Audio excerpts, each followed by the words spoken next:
Welcome to Martini Time. Beautiful day here in Blackstone, the center of the world, but then you too are at the center of the world. We're all at the center of our world. And so today, TV's been full of the Supreme Court hearings of Judge Kavanaugh, and it really kind of creates a strange kind of day, particularly if you are at home and the TV's on, and it goes on all day, and the energy in it, there's a change in energy that goes on during these particular times. And so I wanted to talk about that. And the title of this talk is, where did all these rights come from? And trying to get down to the bottom of, I like to get down to the bottom of cultural events, to try and understand, well, what is it really about? Why all this anger? What is really going on here? And why are the Democrats so... Kavanaugh seems to be a nice guy. Why are the Democrats so... why is the left so... objects to him so strongly? And why does the right want him so much? So why is that, you see? And it seems to be like these two plates are rubbing up against each other, like in the San Andreas fault, and when it rubs, the earth goes boom. So it's kind of like a cultural earthquake. Boom. Which way is it going to go here? What's the shift? What's happening? Why is the shift going on? They're afraid of the shift in the Supreme Court. What is that? Well, when Senator Feinstein was talking this morning, she said something that really triggered me, because she was talking about it's more than just Roe versus Wade, or whatever, the abortion thing. It's about the right to privacy, which was the foundation for the abortion decision, plus all the other rights, like LGBT, gay rights, gay marriage, all of these other rights seem to, not a lawyer, but they seem to come out of this right to privacy, which is not in the Constitution. So if you are a literalist, let's say, again, I don't know where that fits in, but there's the conservative view that the judge should be a literal interpretation of the Constitution. Literalist, if it's not in there, you don't. If it's not in there, then you can't. Then you're making law. So this is a reflection or a reference to fundamentalism and the literal interpretation of the Bible. These two come together, and it comes together as a view of the universe as being fixed. And if God made the universe, it's fixed. That's creative design. He created it, it's fixed. Evolution says no. Creation is evolving, it's changing. It's not fixed. Einstein said it's not fixed. There's no fixed place in the universe. Nothing is fixed. It's changing. There is no, and Buddha says, there's not even a fixed self. There's no fixed you. There's no fixed personality or soul. Everything is change, you see. Now this is scary. This is scary. Because first of all, it's uncertain if everything is changing. What's it going to change into? We want to refer to a fixed unit. I know who I am. I know who girls are girls and boys are boys. That's fixed. Women's behavior, men's behavior, men are men.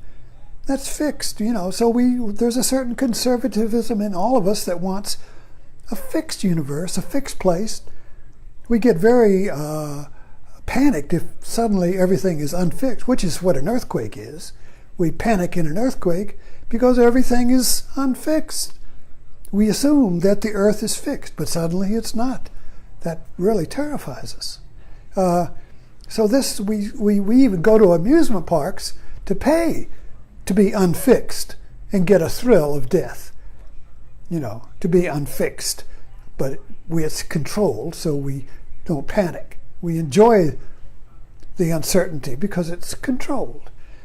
But so this is a very deep subject, which is that what fixes the world and keeps it from changing. Well, the Middle Ages was all about a fixed universe, and it was fixed by the Bible. Heaven was the earth was a three-layer cake: heaven, earth, and hell.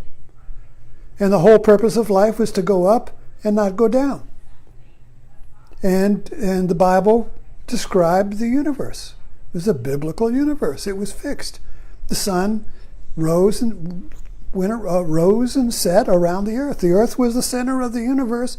It was fixed, and man was the center of the earth, and man was fixed.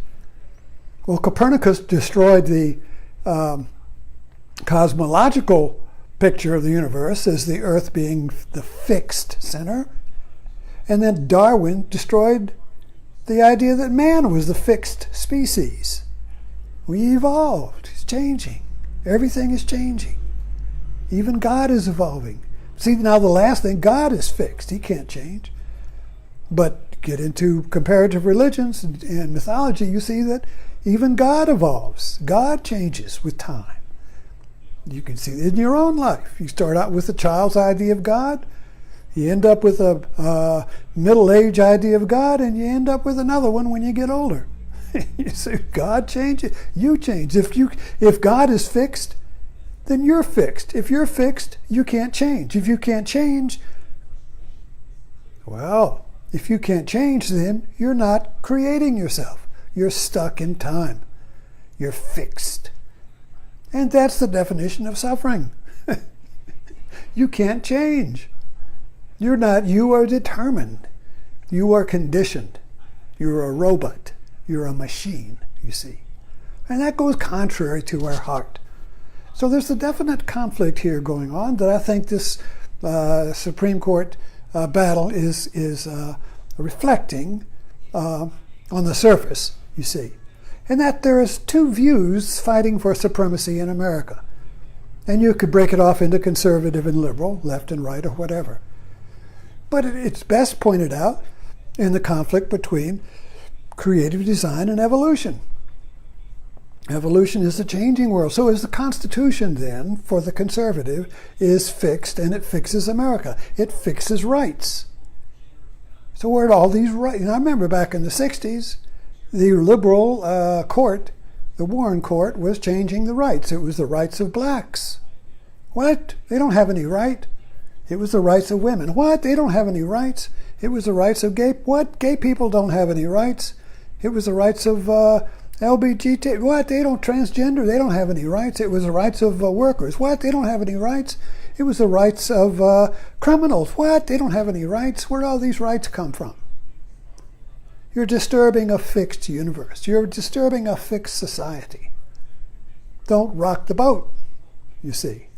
So all of these rights that we take for granted, many rights of women we take for granted, but that's still an ongoing battle.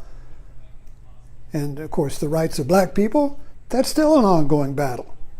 But the institutional rights have been changed. In other words, their discrimination is no longer institutional. So these rights, you see, are breaking up the institutionalized rights. But that creates a certain fear in people who don't relate to change, which is all of us in a way. We don't, people like to go home because it never changes. Oh, it's just like I left it. My room is right there. Oh, my parents, oh, your friends and all that. But as you get older, you go home and everybody's died off, you see, anyway. So I just wanted to add this little insight I felt that this contest is deeper than we think. And does America change? You see, the universe is changing. This globalization, boundaries are breaking down. There's change in the air, everything rapidly. The internet has changed everything. We invented it. It's changing everything. Consciousness is changing. Eastern thought is coming in. Buddhism, yoga, changing. And it's kind of scary, you see. But this fear manifests in different ways. Politics, in our own life. I don't want to change. You got to change. You got to change. I don't want to change. I'm not going to change. See, I'm fixed. I'm fixed. You know, it's like in a photographer's darkroom. When you're developing a picture, you stop the development with a fixer. Ah, there it is, you see, fixed. Nothing's fixed. Nothing is fixed. Everything is impermanent. That is the fundamental truth of Buddhism. Impermanence. Impermanence, you see.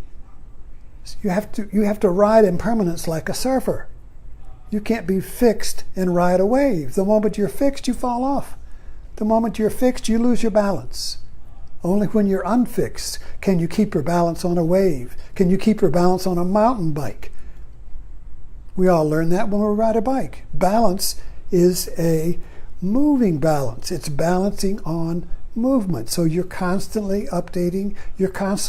In fact, when you're balancing on a bike, you don't balance on where you are. That's fixed. You balance on where you're going. Because when you're moving so fast on a mountain bike, if balance is not transcendent of the moment, you're going to fall off the bike. So discovering balance is discovering our relationship to that which is one instant in front of us, upstream of the moment. I'm balancing on where I'm going to be, upstream of the moment, you see.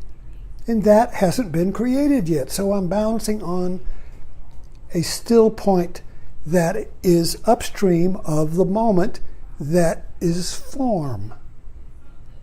That's a very difficult concept to grab, but I think the mountain bike is a good example of it.